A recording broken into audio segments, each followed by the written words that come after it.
Le 1er janvier 1999, c'est le passage des marchés financiers à l'euro. Le 1er janvier 2002, c'est l'introduction de l'euro fiduciaire, les pièces et les billets, une épopée, pour ceux qui s'en souviennent.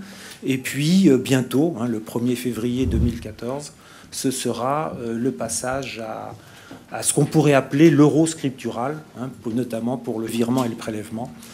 Donc, c'est quand même tout un ensemble de dispositifs qui se consolident et qui consolident, bien sûr, l'ensemble de la zone euro, même si, il faut apporter une précision, cet euro scriptural s'étendra à l'ensemble de l'Union européenne et pas simplement aux 17 pays de la zone.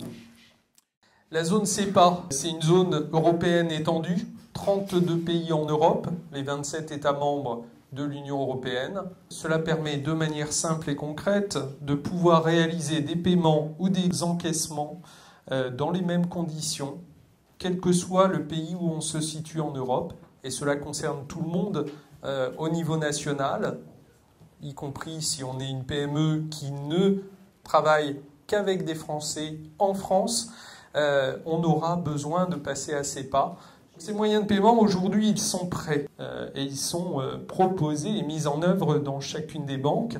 Il y a une réalité aujourd'hui du virement comme du prélèvement CEPA. L'enjeu, c'est d'être au 1er février 2014, évidemment, à 100% des virements qui devraient être réalisés sous le format CEPA. Comme vous le voyez là, on est à un peu plus de 31% aujourd'hui de ces opérations. Ce qu'il faut nuancer en plus, puisque une grande partie de ces opérations qui sont passées au mode CEPA proviennent de la sphère publique. Le prélèvement, on va presque le passer sous silence parce qu'on est dans la valeur du symbole. Je ne sais pas si vous avez relevé le chiffre et l'évolution de la courbe. Elle est à peine perceptible. On est sur 0,69% du prélèvement.